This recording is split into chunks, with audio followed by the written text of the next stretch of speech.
Hola a todos y a todas. Este debe ser el tercer video, me parece, en el cual vamos a seguir explorando cómo tomar nuestros modelos que ustedes, por supuesto, diseñaron en Inventor o Fusion, dependiendo de lo que decía cada grupo, y llevarlos a la impresora, básicamente. Cómo llevar nuestros modelos a la realidad. En este video, como adelanté en el anterior, vamos a conversar sobre algunos parámetros de impresión, en particular los más relevantes. En el video anterior les recuerdo, que probablemente lo vieron al tiro, que un parámetro relevante, súper importante al momento de definir la resistencia de nuestro modelo, corresponde a la dirección en la cual este, o la posición en la cual este fue impreso. Y tiene que ver también, por supuesto, con la dirección de la deformación con respecto a el plano que van generando o la dirección que van generando las distintas láminas que van formando nuestro modelo. En este video vamos a hablar sobre algunos otros parámetros que también afectan esta resistencia, la calidad de la impresión, cuánto se demora y así. Vamos a volver sobre nuestra probeta diseñada para ensayos de reacción y vamos a laminar enseguida. Bueno, vamos a partir por el default, que a usted le debió haber salido o le debiese salir una de 0.2 milímetros como default. Y eso habla de la altura de la capa, es decir, qué tan ancho verticalmente o cuál es el ancho vertical de cada una de estas capas. Por ejemplo, la capa 1 va a tener una altura de 0.2 milímetros, la capa 2, bueno, va a llegar a 0.4, pero parte en 0.2, la primera altura o la altura de la primera capa, y así sucesivamente. Vamos a ir aumentando nuestro nivel capa por capa en 0.2 milímetros. Bueno, ese es el valor default, el valor que más se utiliza porque genera modelos con relativa calidad o relativamente buena calidad con respecto a los tiempos de impresión. Porque mientras más ancho sea nuestra altura de capa, mientras más alta sea nuestra capa en realidad, menos se va a demorar, en teoría. Y mientras más delgada sea nuestra capa, más se va a demorar. ¿Y eso por qué? Porque va a tener que generar más capas por modelo. Por ejemplo, entonces tenemos un preset de 0.12 milímetros que debiese generar harto detalle. Ahí nos va a generar 33 capas y se demora aproximadamente unos 35 minutos. Si lo hacemos con 0.2, bueno, se demora 23, 10 minutos menos. No parecía ser tanta la diferencia, porque, bueno, básicamente este es un modelo relativamente pequeño.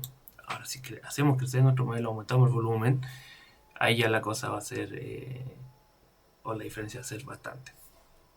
Bueno, entonces yo les sugiero iniciar con esta altura de capa de 0.2 y consultarle a los ayudantes cómo está la impresora para usar una de 0.24 o una de 0.28. Sobre esos límites son más o menos seguros y eso por supuesto depende del estado de las impresoras. ¿Por qué? Porque alturas de capa más altas o capas más anchas requieren velocidad de extrusión mayor. Velocidad de extrusión mayor requiere mover más filamento a través de nuestro hot end y como estamos moviendo más material a través de él, necesitamos velocidades de transferencia de calor mayores para fluidizar este material. Si el hot end no es capaz de lograr eso, la impresión va a fallar. Va a intentar empujar material pero no va a alcanzar a fluidizar y se van a generar problemas de extrusión, que vamos a ver, por ejemplo, zonas donde hay hoyo porque simplemente no logró extruir, o simplemente que nuestro stepper motor, o el extrusor en realidad, va a patinar sobre el filamento y lo va a dañar. Entonces ahí ya no va a poder seguir alimentándolo y simplemente la impresión va a seguir, pero sin extruir nada. Bueno, entonces partamos con 0.2, que es un valor relativamente seguro. Bueno, como pueden notar aquí a la izquierda, podemos modificar la altura de la capa y de la primera. Yo recomiendo, ojalá, utilizar una altura de capa mayor de la primera capa mayor a 0.2. Pongámosle 0.24. ¿Por qué? Principalmente porque utilizar alturas de capas mayores nos da mayor espacio para asegurarnos de que la adhesión sea, o el z-offset, que es la distancia predeterminada o calibrada entre el sensor, que este UVL que nos va a hacer mallado en la capa, perdón, de la cama, y la posición cero de la boquilla. Utilizar alturas de capas mayores, la primera, nos va a dar mayor espacio para que no haya un error tan importante. Por ejemplo, si nuestra altura o nuestro z-offset fue muy pequeño, más de lo que debía ser, nosotros vamos a tener un poquito más arriba nuestra primera capa. Entonces ahí se corrige un poco. Se genera una extrusión un poco, una sobreextrusión que empuja material hacia un lado, pero no va a ser tan grave. Si nos fuimos para el otro lado, nuestra altura de la capa o nuestra z-offset es muy grande, utilizar alturas de capa más grandes nos ayuda a que, si bien existe esta diferencia muy alta, nuestra boquilla está muy arriba, vamos a extruir más material, lo cual nos va a de cierta forma ayudar a que se adhiera abajo, como que lo empuja un poquito más. Entonces, la primera capa, unos 0.24 milímetros debiese andar más o menos bien. Bueno, dependiendo del modelo, a todo esto les cuento de que yo puede que no necesite una altura de capa de 0.2 milímetros solamente. Puede que haya zonas donde yo necesite mayor detalle, que mi altura de la capa sea menor. O hay zonas donde necesite menos detalle, donde pudiera yo aumentar el tamaño de la capa. Por suerte existe esto que está acá arriba, que habla de altura de capa variable. Eso me permite modificar la altura de la capa en distintas zonas, como está aquí, se puede observar en este gráfico a la derecha. Yo lo pongo acá, me dice, le hago clic izquierdo y reduce el tamaño de la capa. En esta zona tendría una altura de capa de 0.13 milímetros, por ejemplo. Y si hago clic derecho, bueno, aumenta el tamaño de la capa. Yo pudiera decir, bueno, en esta zona voy a tener una altura de capa de 0.24. Eso me va a permitir cambiar esto, como digo, localmente la calidad de nuestra impresión. Bueno, si no quieren verlo manualmente, acá arriba ustedes pueden, por ejemplo, poner adaptativo. Y este programa automáticamente les va a cambiar el tamaño de la capa en base a las características del modelo que ustedes están imprimiendo. Por ejemplo, aquí dice, ya partimos con la de 0.24, que fue lo que nosotros les dijimos. Eso no se las va a cambiar. Y después, a medida que vamos subiendo, nos va a aumentar el tamaño de la capa hasta 0.36. Dice, mira, aquí no necesitáis tanto detalle. Pero cuidado, 0.36 puede que sea muy alto.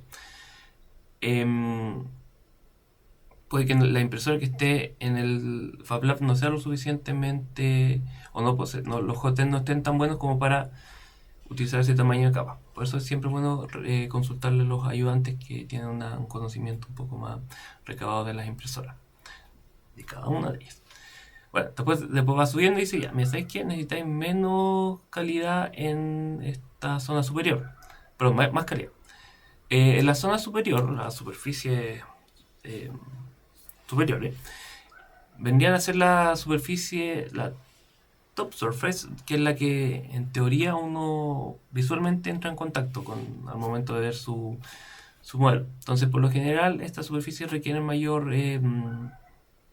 calidad o tamaño de la capa o altura de la capa menor para lograr ese acabado. Bueno, vamos a reiniciar y eso es el caso que ustedes quieran utilizar tamaño de capa variable en su modelo. Bueno, supongamos entonces que vamos a utilizar este 0.2. Vamos a seguir con esto y vamos a ahora analizar los distintos tipos de movimientos, y eso se lo había prometido en un video anterior. Partamos con la primera capa.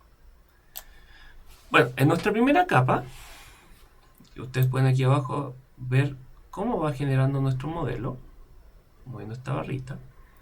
Primero, pueden notar que se genera este rectángulo o especie de rectángulo.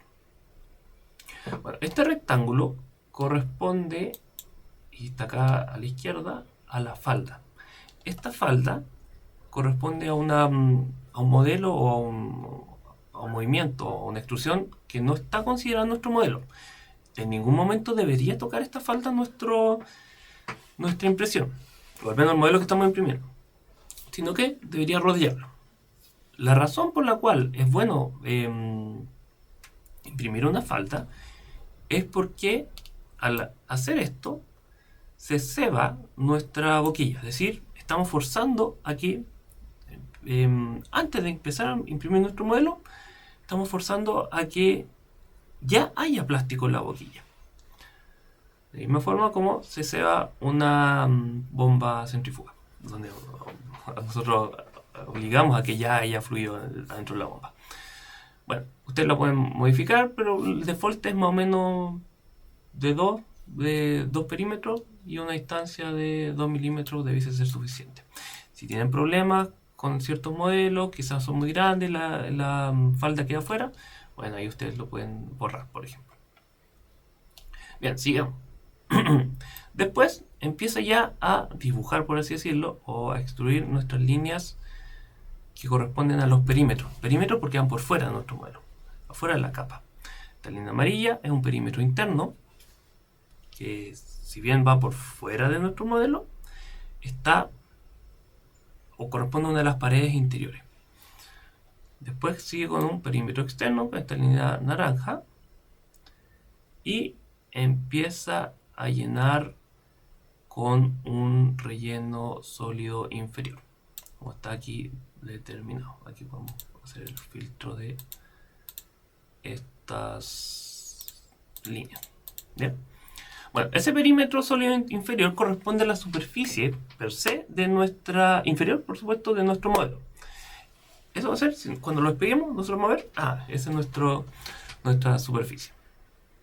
Ya, entonces pasamos a la segunda capa, y como les había comentado inicialmente, la primera capa, o en un video anterior, la primera capa es súper importante para el tema de adhesión, así que tenemos que asegurarnos de que por lo menos este relleno sólido inferior esté bien pegado a nuestra impresora o a nuestra cama. Bueno, vamos a sacar o vamos a dejar de filtrar todos estos filtros que habíamos aplicado y vemos la segunda capa. Bueno, la segunda capa también nos va a generar una falda. ¿Y eso por qué? Porque ahí establecimos que nuestra falda tiene 2 capas. Aquí ustedes pueden poner una o dos, no debe modificar mucho. Ahora, la cantidad de material que genera esta falda es mínima. Si se dan cuenta que pasamos aumentando de 1 a 2, de 7.56 gramos a 7.67, o sea, 0.1 gramos de filamento. Aquí, por ejemplo, si pasamos por ahí a 8 o 7 contornos de falda, ya ahí la diferencia es más importante. Pero los default andan más o menos bien. Ya. Continuando entonces, nuestra segunda capa, lo mismo, nos va a generar la falda en este caso primero, después los perímetros, primero el interior, después el exterior, y va a rellenar. Y va a hacer movimientos similares en la primera X cantidad de capas, donde X es un valor que nosotros vamos a determinar. Lo vamos a determinar aquí en fuerza. Acá arriba donde dice capa superior e inferior, vamos a decir, imprímeme 4 capas inferiores de cubierta. Es decir, las primeras 4 capas van a ser capas inferiores. Y las primeras 4 capas van a imprimir este relleno sólido inferior. Como pueden notar aquí.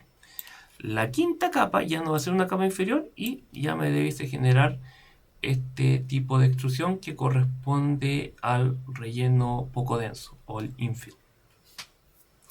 Ya.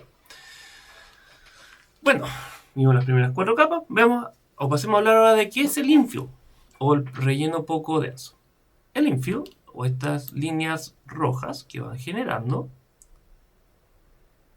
corresponde o son un tipo de extrusión que permite tener un cuerpo relativamente hueco. No todos los modelos pueden ser completamente huecos, hay que tener cuidado con eso. Dependiendo de la geometría, puede que generar un modelo hueco vaya a impedir de que la superficie superior se imprima.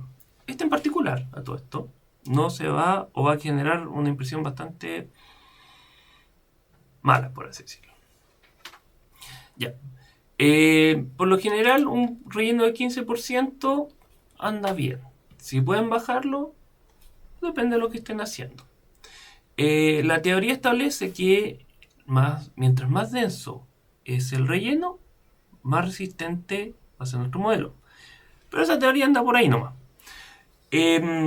La experiencia y los estudios que he realizado yo a lo largo de mi camino por la impresión 3D dice la resistencia o la mayor resistencia la otorga no el relleno, sino que la cantidad de perímetros que tiene nuestra pared.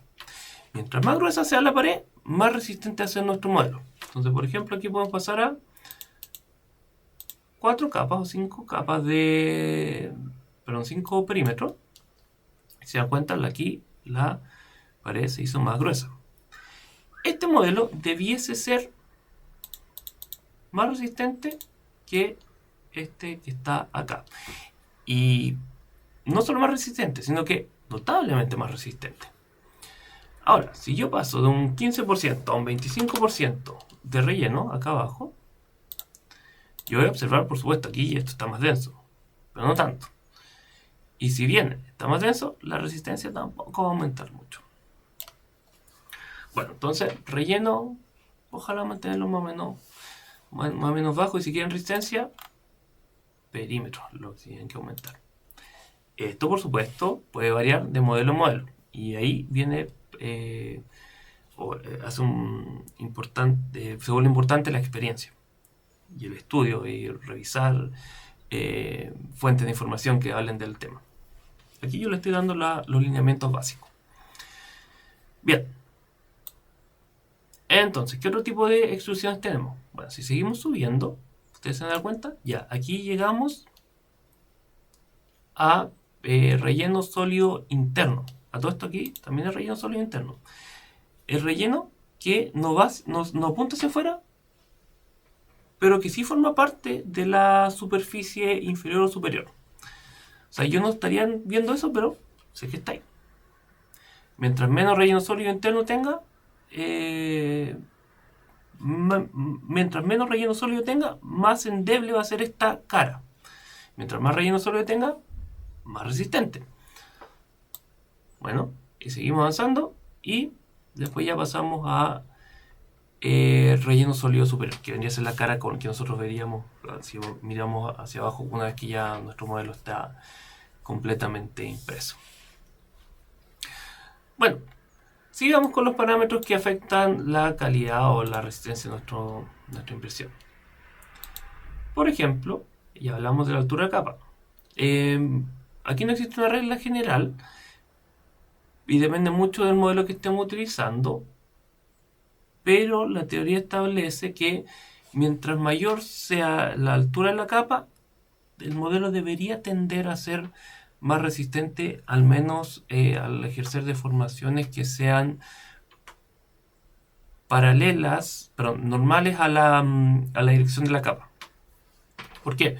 Porque mientras más alta sea mi capa, menos interfaces entre capas voy a tener, es decir, menos prepicado, entre comillas. Entonces va a haber menos puntos donde pueda romperse mi modelo. ¿Ya? Caso contrario, mientras más pequeño es el tamaño de mi capa, la teoría establece que, bueno, ahí debiese ser un poco más endeble o menos resistente. Pero esa variación no es tan relevante contra otros efectos como la dirección de la impresión o la cantidad de perímetro. ¿Ya? Vamos a resumen, o recordando aquí, la altura de capa en realidad lo que me va a afectar es la calidad de mi modelo, que también se ve, y el tiempo de impresión, cuánto se demora. Bueno, otros parámetros relevantes corresponden, por ejemplo, al ancho de extrusión. El ancho de extrusión me habla sobre qué tan ancha es la línea que yo voy generando. Aquí estamos utilizando un valor por defecto de 0.66 y el resto, que depende de los distintos tipos de extrusiones, anda alrededor de los 0.6. ¿Qué quiere decir eso? Que esta línea que tengo aquí, en el plano XY, va a tener un ancho aproximadamente de 0.6 milímetros. Si yo cambio el ancho de mi boquilla, por ejemplo, voy a utilizar algunos de los otros perfiles que tengo, un Ender 3V2 de 0.4 milímetros de boquilla, ese valor se reduce. Aquí estamos hablando de 0.4, 0.5, es decir,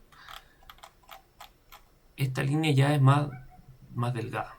Y podemos hacer después una comparación cuando hablemos de imprimir múltiples modelos. Entonces volvamos aquí a nuestro perfil default, que es el que estamos trabajando nosotros acá. Bien. Aquí también tenemos un parámetro bastante importante, que corresponde a, bueno, el ancho de extrusión. Mientras más ancha sea esta línea, menos movimientos voy a tener que hacer yo para rellenar este espacio que está acá. Entonces, mientras más ancho, menos se va a demorar. Miremos, por ejemplo, utilizando esta Ender 3 de 0.6 milímetros, se demora unos 23 minutos. Y aquí la teoría me dice de que si yo me paso a un Ender 3 de 0.4, que tiene parámetros bastante similares, el tiempo aumenta. Y efectivamente, ahora tenemos 35 minutos. Con respecto a la resistencia que otorga el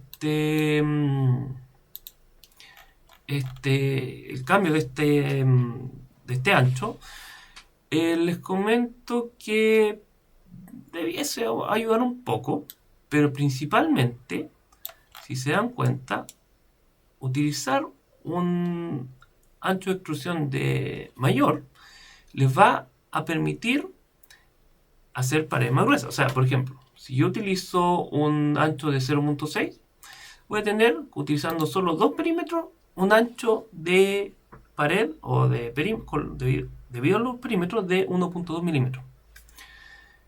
Si utilizo uno de 0.4, que era el caso para cuando teníamos una boquilla de 0.4, ahí voy a necesitar 3 perímetros. Entonces hay que tener eso en consideración. Bien, la desventaja que tiene, eso sí, es que yo voy a poder imprimir detalles que tengan un tamaño mayor a este, aproximadamente. Yo no voy a poder imprimir, por ejemplo, una pared de 0.8 milímetros o un detalle que tenga 0.8 milímetros con este ancho de extrusión. ¿Por qué? Porque yo puedo imprimir uno a 1.2. Con la boquilla de 0.4, ahí ya se podría, porque tendría que simplemente imprimir 2 líneas. Pero esos detalles ya son un poco más avanzados y depende mucho de lo que estén haciendo. Yo no esperaría que se encuentren con ese tipo de problemas con el modelo, porque los modelos que ustedes debiesen generar utilizan o debiesen utilizar detalles un poco más robustos, más gruesos, porque están intentando armar un auto de carrera y esa auto de carrera tiene que resistir la carrera, por supuesto. Ya, sigamos entonces. Después vamos a hacer un video con respecto a los detalles estéticos, por ejemplo la costura y eso. Un detalle, eso sí que les pudiese molestar harto, corresponde a la precisión. Y la precisión se refiere a qué tan preciso va a ser mi modelo o lo que imprimí con respecto a lo que diseñé. La impresión 3D sufre de ese problema de que muchas veces el modelo que yo obtengo no va a ser o va a tener cierta diferencia en cuanto a tamaño, que andan del orden de 0.2 milímetros de diferencia con respecto al modelo. Y también se va a ver afectado todo esto por el ancho de la extrusión. Mientras más ancho, más difícil más me va a costar de que sea lo más preciso posible. Bueno, sin embargo, podemos buscar aquí orden. Aquí está orden dentro de la capa. Perdón, no era aquí. Estaba en calidad. Aquí está, perfectamente. Pared y superficie. Bueno, yo puedo modificar el orden con el cual los perímetros se van a imprimir. El default corresponde a lo que ya vimos. Primero, yo imprimo lo de los perímetros interiores y después los exteriores. Eso es bastante bueno cuando yo tengo modelos que obtengo de algún lugar, alguna figura, una pokebola, no sé, algo por el estilo. ¿Por qué? Porque eso me permite imprimir voladizos con con ángulos más agudos. Sin embargo, si estoy imprimiendo un modelo que sea funcional, yo creo que sea lo más preciso posible. Y si no hay voladizos muy importantes, yo pudiese cambiar este orden. Podría ser, por ejemplo, pasar de externo a interno. Lo cual la teoría establece de que imprime primero los perímetros de afuera y después los de adentro. Bueno, ese pequeño cambio, lo crean o no, ayuda a mejorar la precisión con la cual imprime. ¿Por qué? Porque si yo imprimo primero lo de adentro, después imprimir lo que está afuera. Y si vamos a ver el default. Entonces, si yo imprimo primero los perímetros de adentro y yo luego imprimo el de afuera, y si yo tengo cierta falla o ciertos problemas con, por ejemplo, la altura de la primera capa, o estoy extruyendo más de lo que debería, ¿qué va a pasar? Bueno, va a venir esta segunda capa, va a intentar, suponiendo que tenemos sobreextrusión, estoy extruyendo más material, va a intentar extruir ahí mismo, pero ya va a haber un material ahí ya presente. Entonces, ¿qué hacer? Bueno, imprime, la impresora no le va a molestar la presencia de eso, lo que le va a molestar va a ser el plástico. Y el plástico va a intentar ocupar un espacio que ya está ocupado y se va a desparramar para el lado. Entonces, como se desparrama para el lado, mi modelo va a crecer. Va a tener una menor precisión de lo que yo quería. Si yo lo imprimo al revés, bueno, ahí ya la fuente de error o la falta de precisión va a estar asociada solo a esta sobreextrusión inicial, que puede ser bastante menor con respecto a si yo lo imprimo después. ¿Por qué? Porque después voy a tener la sobreextrusión de la línea interior más la sobreextrusión de la línea exterior. Entonces voy a tener doble imprecisión. En este caso, una sola imprecisión o una sola fuente de imprecisión. Ya, entonces, este pequeño cambio, aquí también hay otra opción, todo esto, que en teoría les debiese mejorar, pero aquí creo que es para un número de perímetros mayores a 2. Corresponde a cambiarle este orden. Bueno, cualquier cosa o cualquier idea que se le ocurra, ¿por qué este valor es distinto? Les comento que está todo documentado, o la mayoría de los parámetros están documentados en el sitio web de este software. Entonces ustedes lo pueden poner el mouse acá encima y lean lo que dice. Ya, perímetro externo e interno. Ya, sigamos con fuerza entonces. Estamos intentando hacer que nuestro modelo sea lo más resistente posible. Es un ensayo de tracción. Aumentamos el número de bucles. Bueno, aquí, ¿cuál es el máximo? El máximo es lo que le permite el modelo. Sin embargo, si se dan cuenta, la cantidad de material que utilizan al aumentar el número de capas aumenta con el número de perímetros. ¿Por qué? Porque tienen menos zonas de relleno poco denso. Entonces pasamos, por ejemplo, con 14, que es un número exagerado, de 10,5 gramos, a casi la mitad del plástico que necesitamos. Entonces ahí hay un balance que ustedes van a tener que saber manejar. ¿Cuántos perímetros uso? Bueno, 3 perímetros relativamente firmes. Ah, pero se me está rompiendo mi modelo. O mi objeto este que imprimí. Bueno, veamos qué pasa si lo aumento. Pero no vayan al tiro sobre 14. ¿Por qué? Porque se van a quedar sin material y no les va a alcanzar para imprimir su automóvil. Efectivamente, automóvil. Ya, número de capas sólidas en la cubierta. Bueno, el número de capas, aquí dependiendo nuevamente de lo que ustedes estén haciendo, pueden utilizar el default. unos 5 es bastante, la verdad. Pudiesen reducirlo si ven la necesidad de hacerlo, si tienen mucho material que imprimir o impresiones que necesitan que se impriman más rápido. Pero el default anda más o menos bien. El patrón, bueno, el patrón aquí depende también de lo que estén haciendo, pero la idea es que ustedes vayan jugando. Por ejemplo, pueden cambiar el patrón de el default que era monotónico a concéntrico. Y el patrón concéntrico, que esta es la superior, va a generar un patrón que va haciendo una especie de circulito, por así decirlo, versus un monotónico que simplemente va a generar estas líneas. ¿Qué tanto afecta el patrón sobre la calidad? Bueno, perdón, sobre la resistencia, porque con la calidad afecta bastante. Sobre la resistencia no afecta tanto. Lo que más afecta aquí es el número de capas que utilizan en estos rellenos.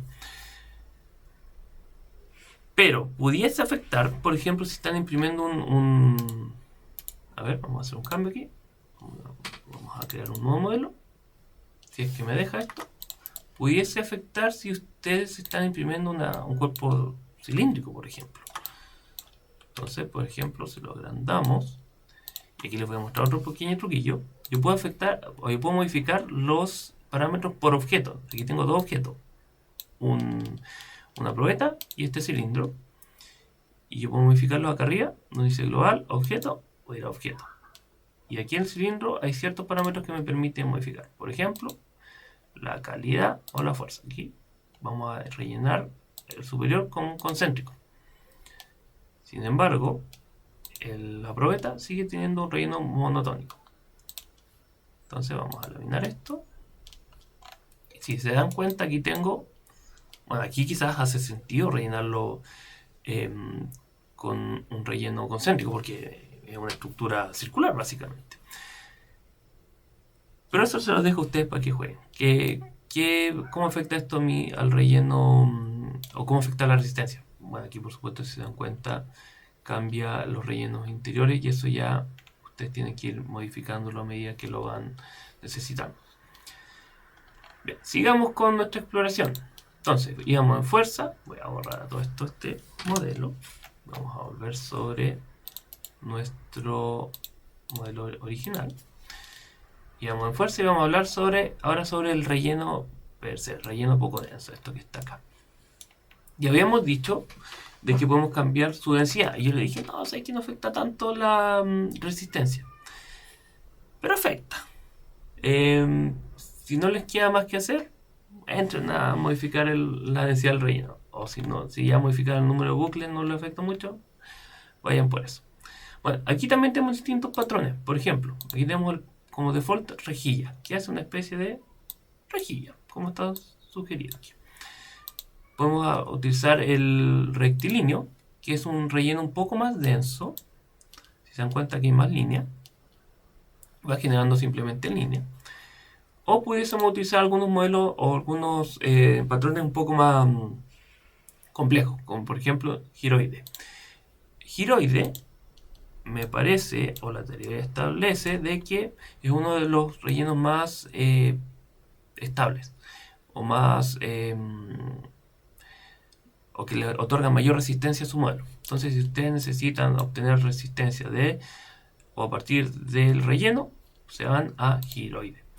O puede ser, por ejemplo, un trihexágono. Eso también genera harto. O un panal de abeja tridimensional, debía saber. Panal 3D, aquí está. Ahí sí. Esto genera mayor resistencia, pero hay que tener cuidado. ¿Por qué? Porque genera o está asociado a tiempos de impresión mayor o a movimientos que para la impresora FabLab no debe ser tanto problema, pero sí impresoras que tienen mayor velocidad de impresión, sí, que es este tipo de impresión puede generar movimientos muy rápidos que pueden dañar a la impresora. Con la impresora que tenemos en FabLab no debe ser problema. Bueno, aquí hay otros parámetros que por lo general yo no modifico y no debe afectar. Ahora si quieren un uso un poco más avanzado ya pueden explorar con por ejemplo la superposición de relleno y perímetro, que habla básicamente de qué tanto estas líneas atraviesan o se superponen en realidad con los perímetros. Por ejemplo, si ponemos un 100%, me parece que debiese llegar hasta el final. A ver, vamos a ver cómo es esa modificación. Ah, no, se superpone al 100% con el primer perímetro. El default anda bien, no debiesen tener mucho problema. ¿Cuándo entran a modificar estos parámetros? Bueno, cuando tienen un uso un poco más avanzado de la impresión 3D y se dan cuenta de que se están generando espacios entre su relleno y su perímetro, que afecta la calidad estética, por ejemplo, del modelo. Bien, pasemos a algunos otros detalles importantes. Velocidad. Bueno, la velocidad de impresión, aquí hay que tener harto cuidado. Aquí uno puede decir, no, ¿sabes qué? Me gustaría que mi impresora imprima más rápido mis modelos. Bueno, una posible solución para eso es aumentar estas velocidades. Decir, por ejemplo, ¿sabes qué? Yo quiero que mi primera capa no lo imprima a 15 milímetros por segundo, que es la velocidad con la cual en teoría debiese moverse mi boquilla a lo largo de esta capa. Y si no, ¿sabes qué? Lo voy a mover a 100 milímetros por segundo.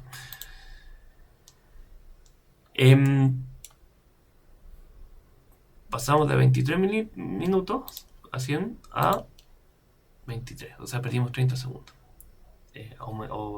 Más que perdimos, ganamos 30 segundos.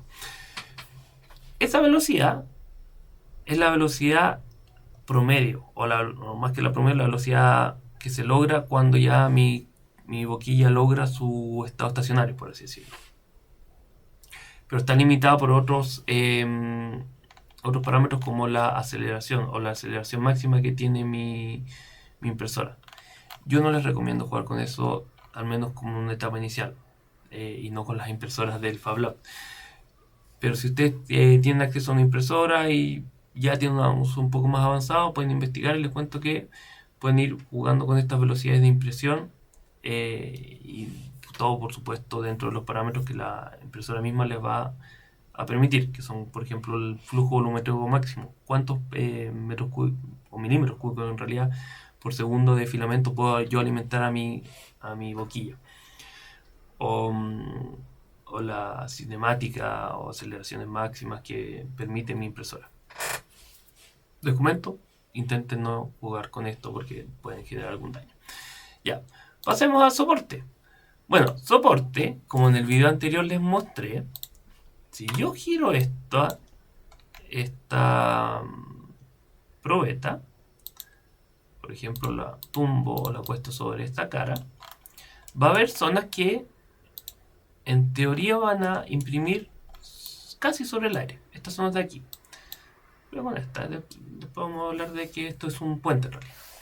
Bueno, estas zonas, como están imprimiendo sobre el aire, puede que ocurran dos cosas. Una, esa superficie sea muy rugosa y queda fea básicamente.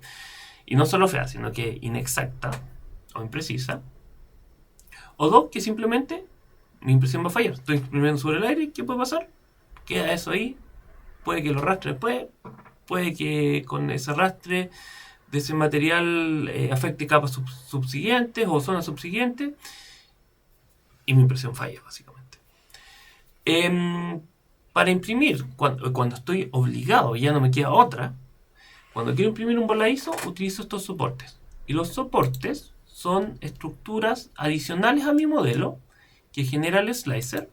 Como aquí pueden ver este material verde que no estaba antes, sobre el cual yo puedo imprimir estos voladizos. Por lo general,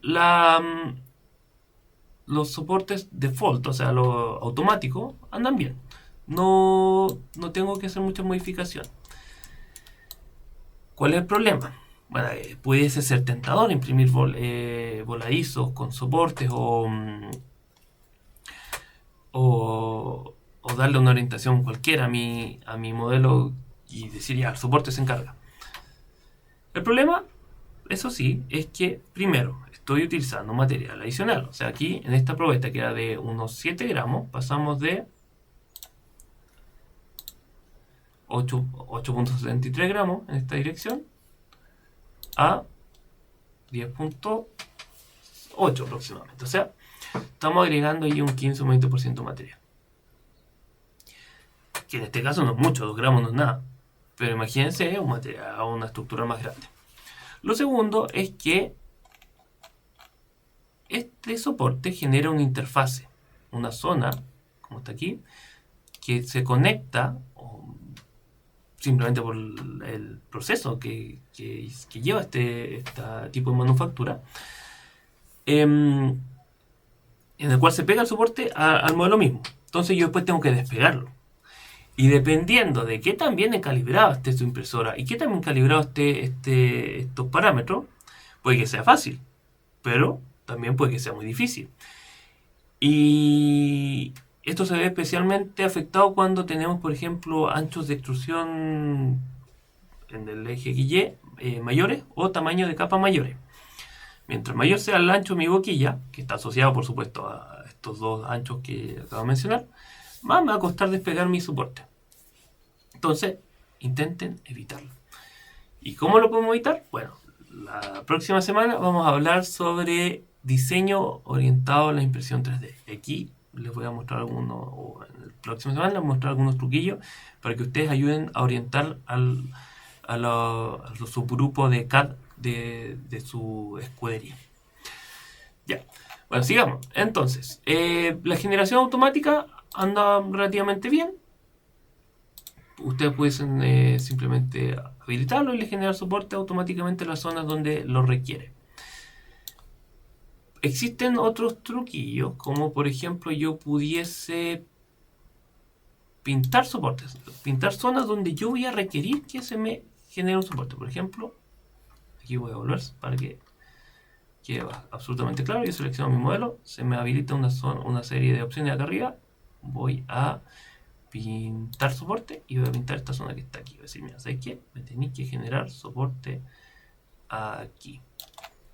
Y bueno, ya que este modelo es simétrico, aquí también. ¿Ya? Y después yo, aquí voy a cambiar, no sé qué no sea automático, sino que normal y manual. Entonces voy a mirar y ahí me va a generar soporte solo ahí. Aquí pues, quizá yo pudiera haberlo extendido un poco más para acá. De hecho, hagámoslo. Vamos a pintar soporte nuevamente y voy a extender esto un poco más para acá. Lo mismo acá. Y ahí me lo genero. Ya, perfecto. Bueno, con esto le estoy diciendo, los soportes los generas donde yo te digo y me estoy evitando esta zona interior. Que puede que, y dependiendo también de la capacidad de su impresora, puede que esta zona no necesite soporte. ¿Por qué? Porque aquí hay un puente. Aquí hay un movimiento lineal de izquierda a derecha o de derecha a izquierda, dependiendo cómo lo esté imprimiendo. Veamos. Ups, se me perdió. Ahí. Va, bueno, en una dirección va de izquierda a derecha, en la otra de derecha a izquierda. En la cual salta desde aquí hasta acá. Los puentes, en teoría, son posibles en una impresión 3D. Pero se ven limitados por una serie de parámetros como la velocidad de impresión, el ancho de la boquilla, el ancho de la extrusión, la altura de la capa, el enfriamiento. Mientras mejor sea el enfriamiento que tenga mi impresora, mejor me van a quedar los puentes. Y básicamente son parámetros que dependen de la impresora misma. Ah, y el parámetro más importante, por supuesto, la longitud. Mientras más largo sea mi puente, más fácil es que falle. ¿Y cómo va a fallar? Bueno, va a generar una guatita. ¿Por qué? Bueno, porque el material viene caliente, la gravedad actúa y va a generar esta especie de guatita. Mientras más corto, va a ser más fácil que se imprime eso. ¿Por qué? Porque va a tener menos espacio para generar esta guatita. Bueno, en general les recomiendo, dentro de lo posible, evitar puentes muy largos. Yo no esperaría que sus modelos requieran este tipo de estructura, pero si lo tiene, bueno, hay una serie de pruebas que le pueden hacer a la impresora. Si llegan a ese punto, ustedes me preguntan, me dicen, profe, ¿sabe qué? Necesito hacer unas pruebas de puentes, básicamente, o calibrar la impresora o ver cuáles son las capacidades de esta. Y ahí hablamos con los ayudantes y decimos, ya, tenemos que hacer esta prueba. hagámoslo. Bien, otro tipo de soporte corresponde a los soportes tipo árbol. Estos son soportes un poco más modernos. Vamos a sacar, pero vamos a habilitarlo, vamos a hacer automático. Y son soportes orgánicos. En esta estructura no se va a notar mucho, pero quizás si la giramos un poco, o la movemos aquí, vamos a molestar un poco al software, se va a notar más. Ya, ahí sí. Bueno, estos soportes orgánicos, como su nombre sugiere, tienen estructuras fractales tipo árbol. Y yo lo recomiendo más que nada para modelos que sean más orgánicos. A todo esto me está tomando la pintura aquí. Entonces vamos a borrarlo. Y... oh, qué error. Bueno, vamos a ver qué pasó después. Para modelos más orgánicos, una figura, básicamente una figurilla que estén imprimiendo. Pero la teoría sugiere también de que son más fáciles de remover. Porque tiene esta estructura, si se dan cuenta, simplemente un árbol, algo que ustedes debiesen ser capaces de tumbar. Y también utilizan, en teoría, menos material. Ahí ustedes pueden ir jugando, por supuesto, con esto. Aquí no hay una ciencia exacta. Yo les estoy mostrando algunos parámetros relevantes. Y eso, básicamente, con eso ya tenemos una idea más o menos de cuáles son los parámetros que tenemos o los cuales podemos jugar nosotros para obtener el mejor modelo o el modelo más resistente que podamos. Bueno, algunos otros detalles o algunos otros truquillos que les puedo enseñar son, por ejemplo, yo no estoy limitado a imprimir un solo modelo en mi impresión. Yo pudiese imprimir múltiples modelos, pueden ser idénticos, pueden ser distintos. Voy a abrir aquí, acá la voy a importar algún otro modelo que sea distinto, como para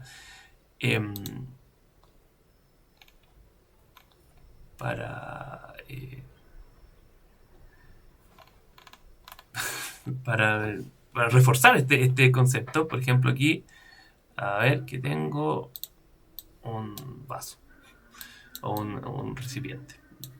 Lo único que tengo que hacer yo para imprimir objetos distintos en una misma impresión es simplemente tomar un objeto y arrastrarlo sobre la cama. Cuidado, eso sí, es bastante tentador imprimir múltiples objetos en una impresión. ¿Por qué? La teoría dice ya, yo lo dejo ahí y vuelvo en un día o en 2 días. Aquí se muera 2 horas, ya vuelvo en 2 horas y tengo todo listo. Pero no es tan así. Si se dan cuenta, esto no va uno por uno. Esto va a ir generando capa por capa. Tenemos, por ejemplo, la primera capa. Me va a imprimir la primera capa de todos los objetos que yo puse. La segunda capa, lo mismo. Y así, va a ir creciendo subsecuentemente capa por capa, y no objeto por objeto. ¿Qué implica eso? Que si falla mi impresión, a mitad de camino va a fallar mi impresión para todos los objetos. Y no hay forma de salvarlo, o no hay forma fácil de salvarlo en realidad. Entonces, si pueden evitarlo, evítenlo. Pero si están imprimiendo cosas con una baja cantidad de capas, que pudiese ser, si ustedes toman una serie de probetas, por ejemplo, o una serie de piezas de su auto que sean relativamente bajos, ahí puede que si llega a fallar la impresión, no es tan grave. Bueno, el otro problema que tiene esto es que mientras más objetos tenga, mayor número de retracciones va a tener. Y las retracciones corresponden a movimientos en los cuales yo retracto o succiono, por así decirlo, el filamento, lo echo para atrás. Y de retracción al otro lado.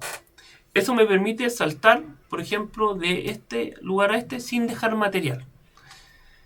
Si eso no está bien calibrado, que puede ser el caso en esta impresora, porque son múltiples impresoras y no hemos podido calibrarlas todas, les va a generar zonas donde básicamente puede existir algún agujero, o si la retracción y la de retracción es muy, muy baja, le va a generar un hilito que puede afectar la calidad de su modelo. Entonces, intentar evitar si se puede, pero tampoco es tan grave. Bueno, también para reforzar la idea, ustedes pueden modificar distintos objetos. Por ejemplo, aquí estoy decir, sé que lo voy a imprimir con 5 u 8 en realidad bucles, y tengo distintos parámetros. También pudiesen modificar la altura de la capa, pero ahí hay que tener harto cuidado porque los movimientos que van a tener, por ejemplo, de su boquilla puede requerir movimiento un poco más exótico. Bueno, ¿qué les dejo con todo este video que ya se me hizo bastante largo? Tenemos parámetros base, que son la altura de la capa, el ancho de la extrusión, la precisión. En particular vamos a hablar sobre el orden en el cual se imprime, parámetros que afectan la fuerza, el número de bucles de perímetro, el número de capas sólidas en la cubierta, este último y el de inferior, todo esto, que estos parámetros yo creo que los default andan más o menos bien. La velocidad, ojalá no jueguen con ella, y soporte en caso que ustedes lo necesiten.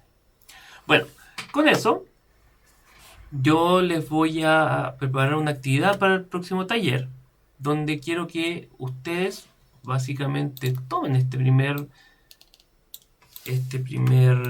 modelo, esta probeta, y en una sola impresión impriman 4 con parámetros distintos.